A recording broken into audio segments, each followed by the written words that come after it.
who is Associate Professor in English, Shri Muktanand College, Gangapur, to make his general remarks regarding the theme. Ajay sir. Yes. Good afternoon, all, dear teachers and colleagues. I congratulate all the organizing committee members and my friends for organizing such a wonderful seminar, basically on translation studies. There are so many stalwarts, they have, set the momentum for this discussion. And I'm somewhere in between. In the opinion of Dr. Hamid Khan sir and Dr. Suryavanshi sir, because whenever you will study translation from theoretical perspective, and if you dare to translate, I don't think that it would encourage you for further translating activity. And if you just jump into the ocean and learn things the tricks of the trade. So on my personal level, I think that translation studies can be divided, or what is my approach is one can know about, means knowing translation, then knowing about translation, where you have some theoretical and linguistics background for translating your work, and then doing actual translation.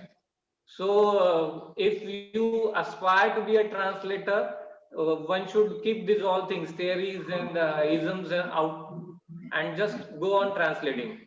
Slowly, one can get a grip on and art of translation. Because when I came across a textbook like Mona Baker's, in other words, she has talked about equivalence, then culture, and then truthfulness, and so many things about, and words and meanings like things. So this would be, if you practice it beforehand, if you give practice to yourself, I think that would give you momentum in that. And then while searching through the books on translation, I found wonderful repository on Benjamin Translation Library, and there are so many books that provide you insights, critical insights into translation. So what I feel is when you translate something, when you think about translation, if you know something about it, like cultural background, cultural nuances, then it will be possible for you to go smoothly. Because when you read translation, for example, if you read translation of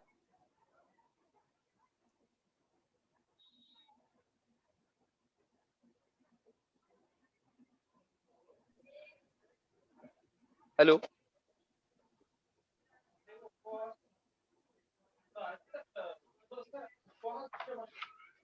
Hello.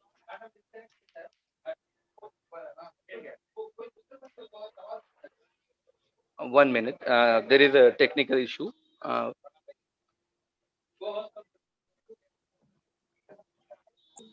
कौन है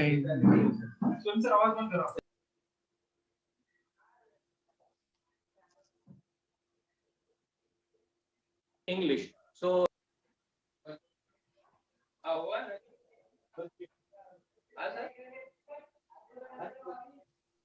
नहीं sir, वो mute पे डाल दीजिए।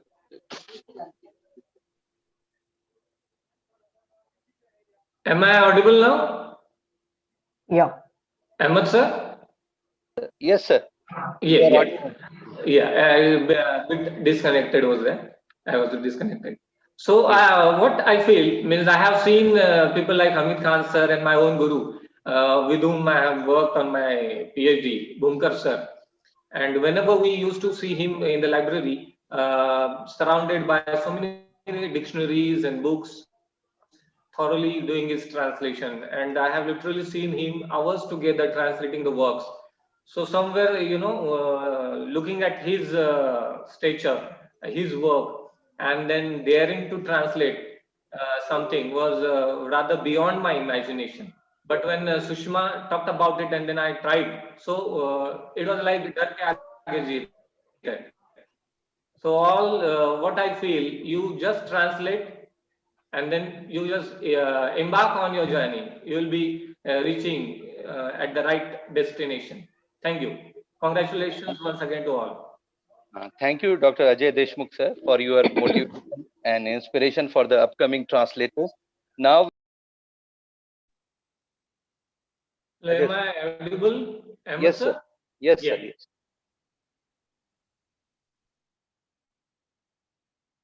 It is rather difficult to talk about your own translating activity because you have undergone so many difficulties while doing it. Personally, I feel, translating a particular work is like you have to become the surrogate mother of that text or that piece of work of art. And you have to keep it the original essence of that writer. At the same time, you have to adopt it to your own capacities. So when Sushma told me to translate Shapit Painzan, I kept it aside for near about 6 months because I knew Sushma as a wonderful orator, the social and political influence she has, and at the same time, her status as being a social activist and a social thinker is immense, has immensely affected today's youth. Um the poetry collection that she has written, Shapit Painzan, was way back published in 2002. And then I took that activity of translating in last 2 years, maybe in the mid of June in 2018. Before that, she has given me that in December 17. So I kept it aside for 6 months and I was, afraid because the way, when you listen to her, the way she delivers her poetry, and it was sure shot when she's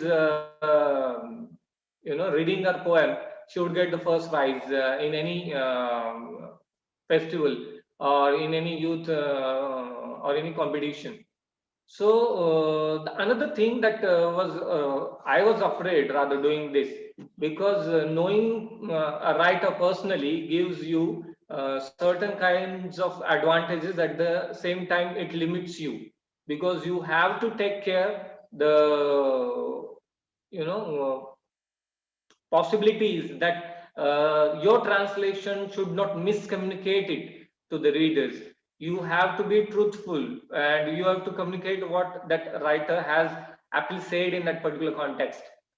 Because as we do believe in reader response theory, so it is rather difficult for you to not to be, astray the path.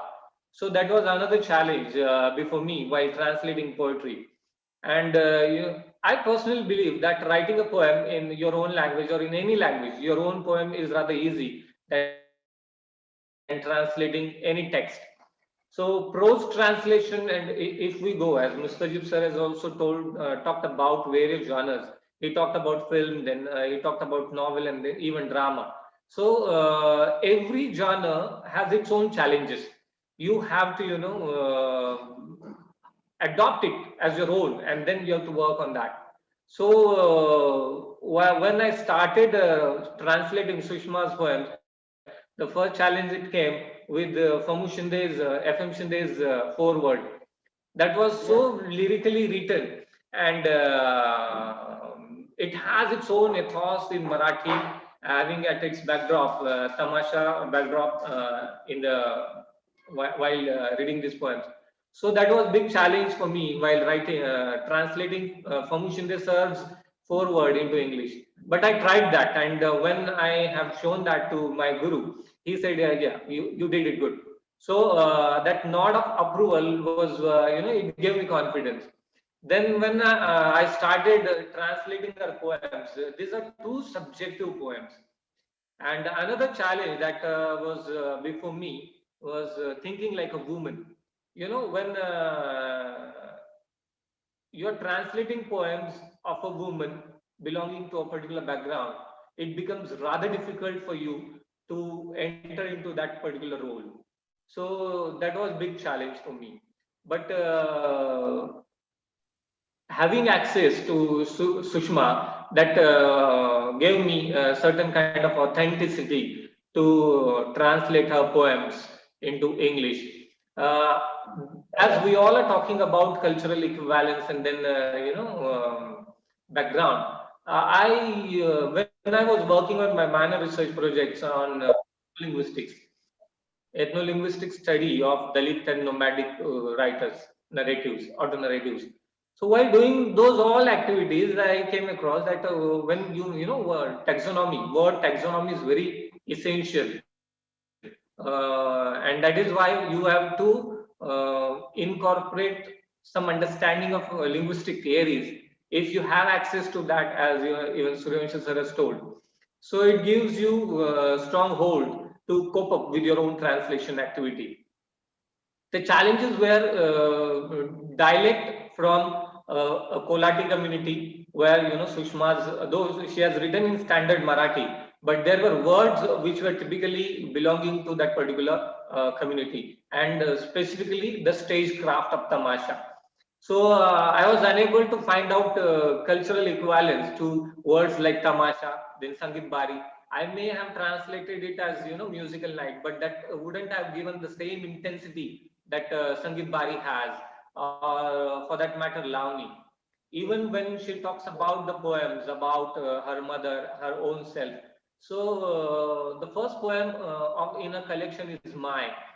When I tried to translate that, it was difficult for me to bring that essence and intensity of a poem, because that was a kind of a trump card in our poetry reading sessions. So as we have in Marathi, so many words, synonyms for my, we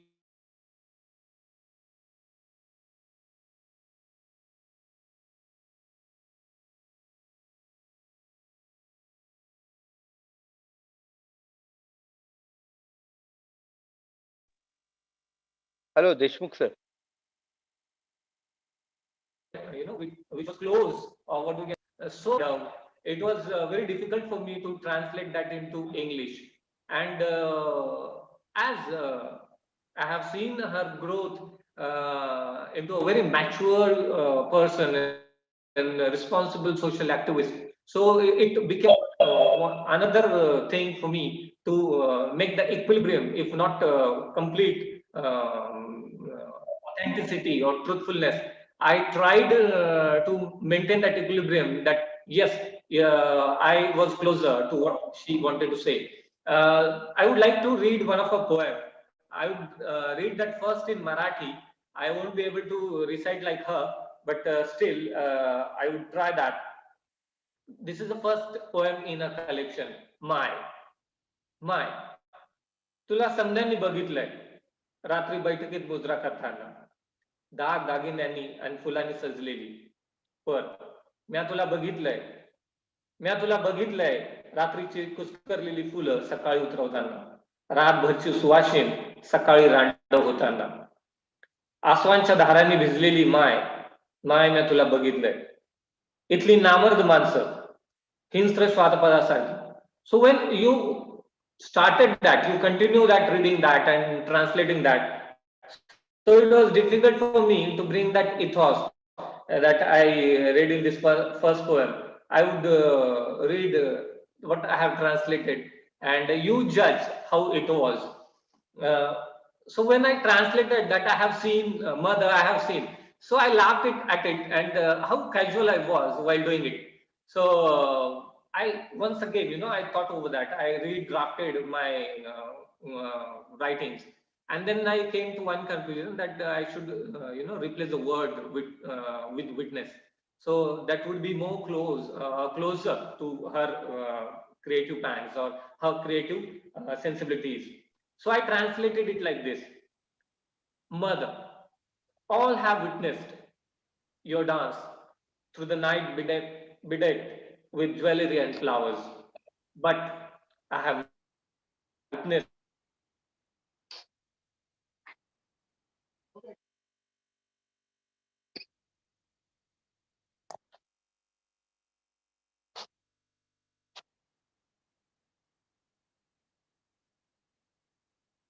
Hello, Deshmukh sir.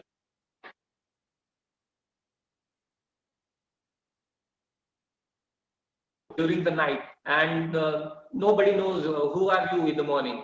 So I prefer the word this one in this context. So there are so many, her poetry is full of such subjective emotional appeals, and I have to try.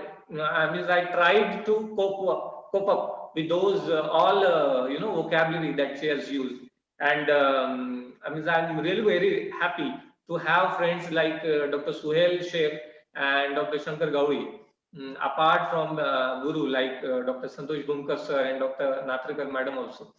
So it has helped me a lot during this translation activity. And when the final output came in the form of book, what I received even from my friends who were, practicing translators. A scholar in translation is different thing than practicing translator, as Surunsh has told. So they have appreciated my efforts, and it has really boosted my confidence in this activity. Right now I am translating, I'm the part of a translation project which is undertaken by Dr. Bhimrao Bhosle, my guru. We all are translating the whole body of work of Annabhau Sathe, and it's humongous job, terrific job that and we have to justify the talent and the sensibilities that Annabhau Sathe has reflected in his work. So this time I am undergoing another genre, that is novel, which is also made into a film, Varne Sawag. So let's hope. Means I have undergone reading sessions 3 to 4 times as a reader, then as a translator. Then I made the whole list of vocabulary, and then we translate it so that we can find out a common ground of Annabhau's vocabulary that is being used in his novels, so that we can give single word. So there will be a common vocabulary in all the translators' works. So I hope that we'll come up with that big work, and that would be great contribution like novice like me and other stalwarts like Mustajib Khan sir is also there, Samad sir is there, then Khan sir is there. So hope that this seminar, I'm thankful to the organizers for providing this opportunity to have this heartfelt dialogue in the form of a panel discussion, and giving this opportunity to provide insights into the new area of my study. Though I had some background to this. So thank you once again. Thank you very much. Over to Thank you, you. Ahmed sir. Yes, thank you, Ajay sir. We wish all the best for your